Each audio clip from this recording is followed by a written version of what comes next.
Audio Jungle.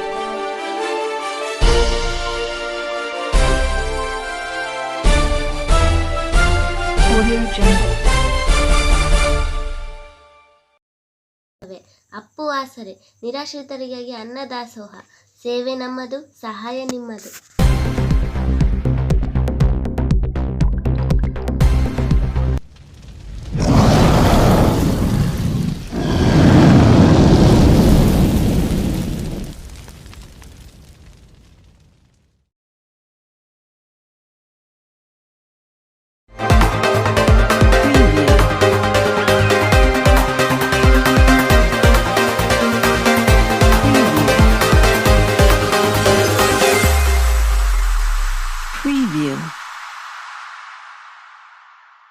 ನಮಸ್ಕಾರ ವೀಕ್ಷಕರೇ, ಜನನಾಯಕ Appu TV ಸಮಸ್ತ ವೀಕ್ಷಕ ಬಂಧುಗಳಿಗೆ ಸ್ವಾಗತ.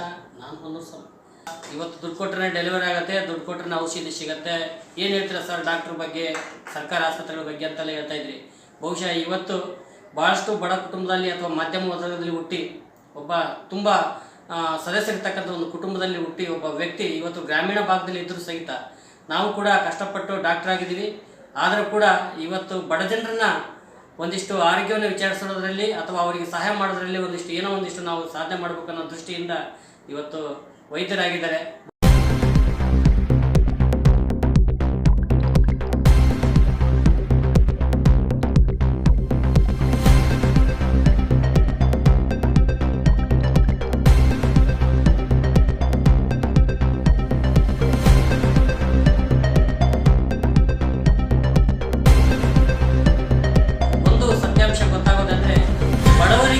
ಉಚಿತವಾಗಿ ಎಷ್ಟೋ ಸರಿ ಅವರು ಚಿಕಿತ್ಸೆ ಕೊಡ್ತಾ ಇರೋದು, ಚಿಕ್ಕ ಮಕ್ಕಳಿಗೆ ಕೂಡ ಬಹಳಷ್ಟು ಇಲ್ಲಿ ಚಿಕಿತ್ಸೆ ದೊರೀತಾ ಇದೆ. ಬಹಳಷ್ಟು ತಾಯಂದಿರು ಚಿಕ್ಕ ಮಕ್ಕಳನ್ನೆಲ್ಲ ಕರ್ಕೊಂಡು ಬಂದಿದ್ದಾರೆ.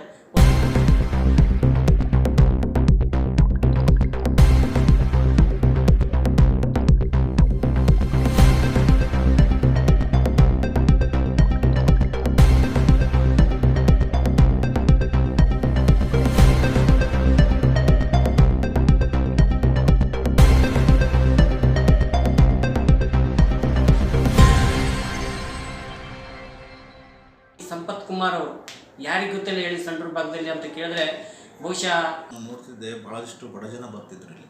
ಭಾಳಷ್ಟು ಬಡ ಜನ ಅಂತಂದರೆ ಕೆಲವೊಂದು ಟೈಮ್ ಗೌರ್ಮೆಂಟಲ್ಲಿ ಎಲ್ಲ ಫೆಸಿಲಿಟೀಸ್ ಸಿಗೋದಿಲ್ಲ, ಎಲ್ಲ ಫೆಸಿಲಿಟೀಸು ಅಷ್ಟೆಲ್ಲ ಇರೋದಿಲ್ಲ. ಅಂಥ ಟೈಮ್ನಾಗ ಏನು ಮಾಡ್ತಾರೆ, ಅವರಿಗೆ ಬೇರೆ ಕಡೆ ಹೊಸಪೇಟು ಬಳ್ಳಾರಿಗೆ ಹೋಗೋಕ್ಕೂ ಆಗೋದಿಲ್ಲ. ಸೊ ಆ ಇನ್ ಬಿಟ್ವೀನ್ ಏನು ಗ್ಯಾಪ್ ಇದೆಯಲ್ಲ, ಆ ಗ್ಯಾಪ್ ಫಿಲ್ ಮಾಡೋದು ನನ್ನ ಮೇನ್ ಇಂಟೆನ್ಷನ್ ಆಗಿತ್ತು. ಸೊ ಎಷ್ಟೋ ಜನ ಇಲ್ಲಿ ಯಾವುದೋ ಮುರಾರಿಪುರ ಅಂತೆ, ಯಶವಂತನಗರ ಅಂತೆ, ಬಂಡ್ರಿ ಅಂತೆ, ನರ್ಸಾಪುರ ಅಂತೆ, ಅಲ್ಲಿಂದ ಜನಗಳು ಭಾಳ ಬರ್ತಿದ್ರು. ಸೊ ಅವರಲ್ಲಿ ಏನಂತಂದರೆ, ನಿಮಗೆ ನಾವು ಎಲ್ಲ ಅಡ್ಮಿಟ್ ಮಾಡಿದ ಮೇಲೆ ಎಷ್ಟೋ ಜನ ಏನು ಮಾಡಿಬಿಡ್ತಿದ್ದಾರೆ, ಕಂಪ್ಲೀಟ್ ಅವ್ರ ಹತ್ರ ದುಡ್ಡು ಇರೋದಿಲ್ಲ. ಹೌದಾ? ಅಂಥ ಪೇಷಂಟು ಭಾಳಷ್ಟು ಜನ ಪೇಷಂಟ್ ಇದ್ದಾರೆ ನನ್ನ ಹತ್ರ. ಲೈವ್ ಎಕ್ಸಾಂಪಲ್ಲು, ನಾವು ಅವರಿಗೆ ಡಿಸ್ಕೌಂಟ್ ಮಾಡಿ ಅವ್ರಿಗೆ ಕೆಲವೊಬ್ರು ಆಮ್ಲೆ ಬಂದು ಕೊಡ್ತಾರೆ ಅಂತ ಹೇಳ್ತಿದ್ರು, ಕೆಲವೊಬ್ಬರು ಇದು ಮಾಡ್ತಿದ್ರು. ಹಂಗೆ ನಾನು ಎಷ್ಟೋ ಜನಕ್ಕೆ ಅವರಿಗೆಲ್ಲ ಫ್ರೀ ಮಾಡಿ ನಾನು ಕಳಿಸಿದ್ದೀನಿ. ಸೊ ಅದು ಏನಂತಂದರೆ, ಆ ಸ್ಯಾಟಿಸ್ಫ್ಯಾಕ್ಷನ್ ಏನಿರುತ್ತಲ್ಲ ಅವರೊಂದು ಇದು ಮಾಡೋದು, ಅದು ಒಂದು ಸ್ಯಾಟಿಸ್ಫ್ಯಾಕ್ಷನ್ನು ಅದು ಇದ್ದರೆ ಅದೊಂಥರ ಬೇರೆ ಟೈಪು ಇದಿರ್ತದೆ. ಸೊ ಹಂಗಾಗಿ ಅದು ನಮ್ಮ ಹಾಸ್ಪಿಟ್ಲಲ್ಲಿ ನಾನು ಇಷ್ಟೇ ಫೀಸ್ ಕೊಡಬೇಕು, ಇಷ್ಟೇ ಅವ್ರಿಗೆ ಇದು ಮಾಡಬೇಕು, ಇದು ನೀವು ಕಟ್ಟಿದ್ರೇ ನೀವು ಹೋಗಬೇಕು, ಆ ಟೈಪ್ ನಮ್ಮಲ್ಲಿ ಹಾಸ್ಪಿಟ್ಲಲ್ಲಿ ಯಾವಾಗಲೂ ನಾವು ರಿಸ್ಟ್ರಿಕ್ಷನ್ ಮಾಡಿಲ್ಲ. ಸೊ ಅವ್ರಿಗೆ ಅನುಕೂಲ ಆದಷ್ಟು ಪೇ ಮಾಡ್ತಾರೆ, ಅನುಕೂಲ ಆದಷ್ಟು ಪೇ ಮಾಡಿಬಿಟ್ಟು ಅವ್ರ ಗುಣಮಟ್ಟ ಆಗಿ ಕಂಪ್ಲೀಟ್ ರಿಕವರಿ ಆಗಿಯೇ ಭಾಳಷ್ಟು ಜನ ನಮ್ಮಲ್ಲಿ ಹೋಗಿದ್ದಾರೆ ಅಂತೇಳಿ. ಬಹುಶಃ ಇಂಥ ಸಂಪತ್ ಕುಮಾರ್ ಅವರಿಗೆ ಏನು ತಂದೆ ಆಸೆ ಇತ್ತ ಡಾಕ್ಟರ್ ಆಗಬೇಕಂತ? ತಮಗೇನಾದರೂ ಓದಬೇಕಾದ್ರೆ ಒಂದಿಷ್ಟು ಆಸಕ್ತಿ ಬಂತ, ಡಾಕ್ಟ್ರೇ ನಾನು ಆಗಬೇಕಾಗಿತ್ತು ಅಂತಕ್ಕಂಥದ್ದು?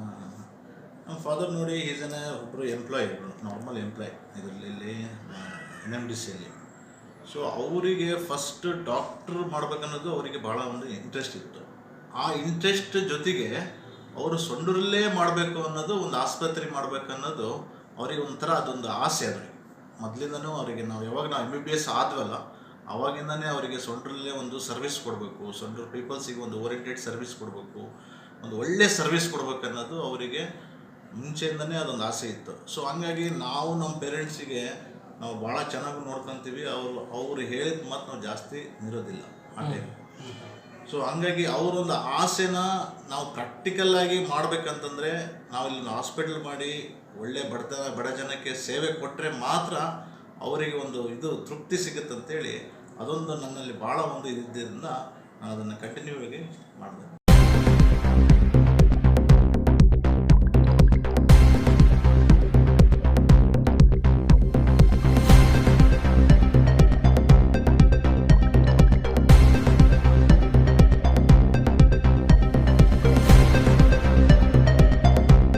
ಅವ್ರಿಗೆ ನೋಡಿ ನಾವು ಕಲ್ತೀವಿ.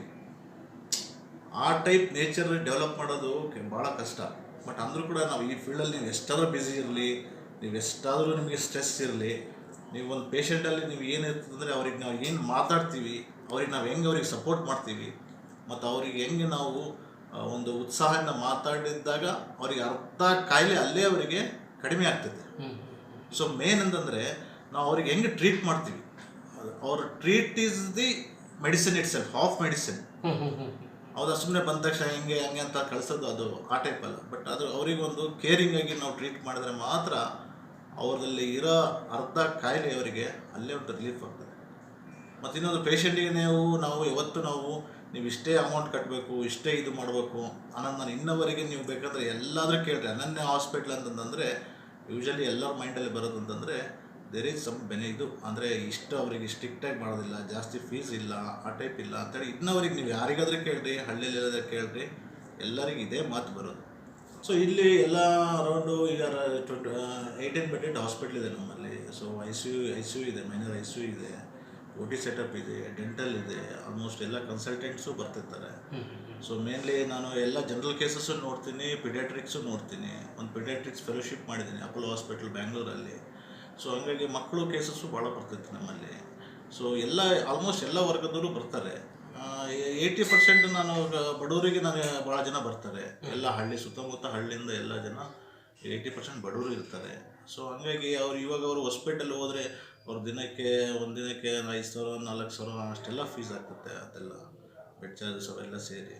ಸೊ ಅದನ್ನು ನಾವು ಒಂದು 10% ತೊಗೊಳೋದಿಲ್ಲ. ನಾವು ಓನ್ಲಿ ಒಂದು 10% we are treating them. So automatically ಅವರಿಗೆ ಆರಾಮಾಗಿ ಗುಣಮುಖರಾಗಿ ಅಷ್ಟು ಕಡಿಮೆ ದರದಲ್ಲಿ ಅವ್ರ ಟ್ರೀಟ್ಮೆಂಟ್ ಆಯ್ತಂದರೆ ಅವರು ನಮಗಿಂತ ಜಾಸ್ತಿ ಅವ್ರು ಖುಷಿ ಪಡ್ತಾರೆ. ಅವ್ರ ಖುಷಿನೇ ನಮಗೆ ಅರ್ಧ ನಮ್ಮದು satisfaction. That is the service which I give to my parents. ಅದು ಇಂಪಾರ್ಟೆಂಟ್ ನಮಗೆ. ಮತ್ತು ಇನ್ನೊಂದು ಆದರ್ಶ ವ್ಯಕ್ತಿಗಳನ್ನ ನೀವೇನು ಎಲ್ಲರಿಗೆ ಒಂದು ನೋಟಿಸ್ ಮಾಡಿ ಅವರಿಗೆ ಒಂದು ಎನ್ಕರೇಜ್ಮೆಂಟ್ ಮಾಡ್ತಿದ್ದೀರಲ್ಲ, so this is very important. ಈ ಟೈಪ್ ಮಾಡಿದಾಗ ಏನಾಗುತ್ತೆ ಅಂದರೆ ಕೆಲವು ಮಕ್ಕಳು, ಸಣ್ಣ ಮಕ್ಕಳು ಏನೇನು ಇದನ್ನೆಲ್ಲ ಈ ಪ್ರೋಗ್ರಾಮ್ಸ್ಗಳು ನೋಡ್ತಾರೆ, ಅವ್ರಿಗೊಂದು ಮೋಟಿವೇಶನ್ ಬೇಕಾಗ್ತದೆ. ಇವಾಗ ಜನ್ರೇಷನಿಗೆ ಹೆಂಗಪ್ಪ ಅಂತಂದರೆ motivation is the prime thing. Motivations ಎಷ್ಟು ನೀವು ಸಣ್ಣ ಮಕ್ಕಳಿಗೆ ಹಾಕ್ತಿರೋ ಅಷ್ಟು ಅವ್ರು ಗ್ರೇಟ್ ಅಚೀವ್ಮೆಂಟ್ ಹೋಗ್ತಾರೆ. ಸೊ ನಮ್ಮ ಫಾದರ್ಲ್ಲೂ ಅದೇ ಟೈಪ್ ಇರ್ತಿರ್ತಾವೆ. Use to motivate us. ನಮ್ಮ ಮದರ್ ಇರಲಿ, ನಮ್ಮ ಫಾದರ್ ಇರಲಿ, ನಮಗೆ ಆ ಮೋಟಿವೇಶನಿಂದನೇ ನಮ್ಮ ಮನೇಲಿ ಇವತ್ತು 4 ಜನ ಡಾಕ್ಟ್ರಾಗಿ ನಾವು ಈಗ ಒಂದು ಒಳ್ಳೆ ಸ್ಥಾನದಲ್ಲಿ ಕುಂದಿರ್ಬೇಕಂದ್ರೆ ನಮ್ಮ ಪೇರೆಂಟ್ಸೇ ನಮಗೆ ಅದೊಂದು ಮೋಟಿವೇಶನ್, ಅದೊಂದು ನಮ್ಗೆ ಕಾರಣ. ಸೊ ಆ ಟೈಪ್ ಒಂದು ಮೋಟಿವೇಶನ್ ನೀವು ಮಾಡ್ತಿದ್ದೀರಿ, ನೀವು ಬೇರೆ ಮಕ್ಕಳಿಗೂ ಇನ್ನೂ ಮಾಡ್ತಿದ್ದೀರಿ ಅಂದರೆ ಅದು ಇನ್ನೂ ಒಳ್ಳೆ ಕೆಲಸ ನೀವು ಏನು ಮಾಡ್ತಿದ್ದೀರಿ. ಸೊ ಪ್ಲೀಸ್ ಇದನ್ನು ನೀವು ಮುಂದುವರಿಸ್ರಿ. ಆದಷ್ಟು ಇನ್ನೂ ಆದರ್ಶ ವ್ಯಕ್ತಿಗಳು ಯಾರಾದರೆ ಅವ್ರಿಗೆ ನೀವು ನೋಟಿಫೈ ಮಾಡಿ, ನೀವು ಮತ್ತೆ ಈ ಥರ ಇನ್ನೊಂದು 5-6 ಪ್ರೋಗ್ರಾಮ್ಗಳು ಮಾಡಿ, ಅದಕ್ಕೆ ನಮ್ಮ ಬೆಂಬಲ ಇದೆ.